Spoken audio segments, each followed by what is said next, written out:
உன்னுடைய கம்பெனியில் உன்னுடைய ப்ராஜெக்ட்ல நீ சக்சஸா இருக்கணும்னு எத்தனை பேர் விரும்புறீங்க? இல்ல கம்பெனி சக்சஸா இருந்தா தான் உனக்கு சம்பளம் போடுவான். அப்ப கம்பெனி சக்சஸ் ஆகுறதுக்கு நீ என்ன செய்யணும்? அது விளங்காத கம்பெனி தான், அது கொண்டுட்டு போகாத கம்பெனி தான். இப்ப நீ செய்ய வேண்டிய காரியத்தை தானியேல் செஞ்சது போல நீங்கள் நான் செய்யணும். தானியேலுடைய புத்தகம் 6வது அதிகாரம் 3வது வசனம். நீ சக்சஸ் பண்றதுக்கு தேவன் அவன்கிட்ட ஒரு பெரிய கிருபை வச்சாரு. உன்னுடைய கம்பெனி இழுத்து மூடுறது மாதிரி இருக்கட்டும், அந்த பிசினஸ் கொலாப்ஸ் ஆயிடுச்சு, வேலை இல்லாம பண்ண போறாங்க, கம்பெனி இழுத்து மூட போறாங்க, 10 பேத்துக்கு வேலை இல்லை அப்படிங்கிற சூழ்நிலையிலே ஒரு சம்பவத்தை தேவன் காட்டுகிறார். இங்க எனக்கு சொல்றாரு. அதனால நீங்க படிங்க, அதை 11 படிங்க. ராஜா கேட்கிற காரியம் 2:11. இப்ப பாருங்க, ஆண்டவர் இன்னைக்கு உங்களுக்கு ஒண்ணு சொல்லி கொடுக்க போறார். நீங்க ஏன் கவலைப்படுறீங்க? இன்னைக்கு கர்த்தர் மாற்ற போறார், சூழ்நிலை எல்லாத்தையும் மாற்றுவார். சொல்லி அனுப்பி இருக்கிறவர் உண்மையுள்ள தேவன். நான் தகுதி இல்லாதவன், ஆனா என்னோடு இருக்கிறவர், உங்களோடு இருக்கிறவர் பெரியவர். ஒரு அலையிலே சொல்லு பாப்போம். உன் கம்பெனி ப்ராஜெக்ட் முடிய போகுது, இழுத்து மூட போற சூழ்நிலையில இருக்கிறான். 5 பேர் நீங்க வேலை செஞ்சுட்டு இருக்கீங்க. உனக்கு வேலை போயிடுச்சுன்னா எல்லாமே அடிச்சு துரத்துவான். 5 பேரும் துரத்த போறான். 5 குடும்பங்கள் ஊருக்கு போறதுக்குள்ள படாத பாடுபடும். அவன் எவ்வளவு கடன் வாங்கி இருக்கிறான், எவ்வளவு காருக்கு கட்டணும், எவ்வளவு லோனு கட்டணும், எவ்வளவு இதுக்கு தெரியும் தெரியாது. அது என்ன செய்ய போறேன்னு தெரியல. அப்படியே பைத்தியம் பிடிக்கிற நிலைமையில தான் என் பிரதர், என்னுடைய கம்பெனி போய்கிட்டு இருக்கு, இல்ல முடிய போகுது, இல்ல இழுத்து மூட போறான் அப்படிங்கிற நிலைமையில யாரும் உட்கார்ந்து இருக்கிறீங்களா என்னன்னு எனக்கு தெரியல. ஆண்டவருடைய ஆவியானவர் என்னை இடைப்பட்டு சொல்ல சொன்னது என்ன தெரியுமா? கர்த்தருடைய ஆவியானவருக்கு மகிமை செலுத்துகிறேன். அவர் சொன்னாரு, ராஜா கேட்கிற காரியம் அருமையா இருக்குது. மனுஷர்களுக்குள்ளாக வாசம் பண்ணாத ஒரு மனுஷன் தான் இதை வெளிப்படுத்தணும். ஏன் அந்த கட்டளை வருதுன்னா, ஞானிகளையும் குறி சொல்றவனையும் காரியங்களையும் அவனுடைய சொப்பனத்தை சொல்லாதவனை ராஜா என்ன சொல்றான்? எல்லாத்தையும் வெட்டி போடுறான்னு சொல்றான். இப்ப உன்னுடைய காரியம் முடிய போகுது. ஆனா தானியேல் என்ன தெரியுமா செஞ்சான்?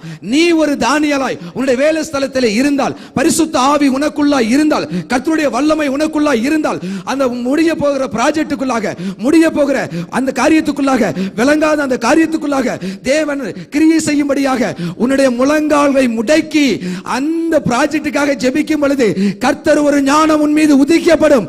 அந்த ஞானம் உன்னை கொண்டு அத்தனை பேர் மாறும்படியாக, அத்தனை பேரை காப்பாற்றுவதற்கு தேவன் உன்னை அந்த இடத்திலே வைத்திருக்கிறார். நல்லா விளங்கிங்க. ஆழமான சத்தியத்தை தேவன் உங்களோடு கூட போதித்துக் கொண்டு இருக்கிறார். உன்னை சும்மா கொண்டு போய் ஒரு நோக்கம் இல்லாமல் வைக்கல. நீங்க என்ன செய்யணும்? செய்ய வேண்டிய காரியம் என்னது? அங்கேருந்து நேரம் இப்படி ஆயிடுச்சா, அப்பா நம்மளையும் துரத்துட்டோம், அவனையும் துரத்துட்டோம், எல்லாம் சாவுட்டுண்டா அப்படின்னு நினைக்காத. ஐயோ, அந்த 4 குடும்பம் நம்மள போல தானே பரிதபிக்க போடுகிறது, விசாலமா தவிக்க போடுகிறது, ஊருக்கு போகுது, காசு இல்லாம கிடக்கிறான், தெருவில் நிக்க போகிறான் அப்படிங்கிற ஒரு எண்ணம் தானியேலுக்குள்ள வந்தது போல உனக்குள்ள வந்துச்சுன்னா, நீ ஒரு கிறிஸ்தவனா, நீ பரிசுத்த ஆவியை பெற்ற கிறிஸ்தவனா, அதே ஸ்தலத்துல, அதே கம்பெனில, அதே ஆபீஸ்ல நீ இருந்தேனா, போன் அடிச்சு, பாஸ்டர் இப்படி ஒரு நிலைமை ஆயிடுச்சு, நீங்க ஜெபம் பண்ணுங்க. ஒரு டீம் ஒர்க் பண்ண ஆண்டவர் இடைப்பட்டு கொண்டு இருக்கிறார். 4 பேர் சேர்ந்து என்ன தெரியுமா, இல்ல ரட்சிக்கப்பட்டவங்க அதுல இருந்தாங்கன்னா அவங்களோட சேர்ந்து என்ன தெரியுமா செய்யணும்? அந்த கம்பெனிக்காக, இப்படி முடிய போகிற கம்பெனிக்காக டீமா 4 பேர் 5 பேர் நீ முழங்கால் படிட்டு உன்னுடைய கண்ணீரை கர்த்தருக்கு முன்பாக செலுத்து. கண்ணீரின் ஜெபத்தை கர்த்தர் கடந்து போகவே மாட்டார். கையை தட்டி இயேசுவை மகிமைப்படுத்து, கையை தட்டி இயேசுவை மகிமைப்படுத்து. நீ செய்யாத காரியத்தை என்ன சொல்றது? அவன அங்க ஆன உடனே இங்க வீட்டுல டென்ஷன் ஆகி, அவன்கிட்ட டென்ஷன் ஆகி, இங்க பாருது, அங்க பாருது, இதுக்காக தான் அந்த நாட்டுக்கே வரல, இதுக்காக தான் அந்த இதுக்கே வரலன்னு சொல்லி உன் புலம்பல நிறுத்து. கொஞ்சம் உன் சத்தத்தை உயர்த்து தேவனுக்கு முன்பாக. இங்கதான் சார் டீம் ஒர்க் ஆகுது. அவன் ஒரு ஆளு போய் ஜெபம் இல்ல, கர்த்தர் தானியேலுக்கு தான் வெளிப்பாடு கொடுத்தார். ஆனா அவன் சொல்றான், சாத்ராக் மேஷாக் ஆபேத்நேகோ நீங்க ஜெபம் பண்ணுங்க, கர்த்தர் எனக்கு அதை வெளிப்படுத்தும்படியாக நான் தேவ சமூகத்தில் நிற்பேன், தேவன் என்னோடு பேசுவார். கர்த்தர் உன்னோட பேசுவார்ப்பா. உனக்குள்ள விசுவாசம் இருக்கட்டும்.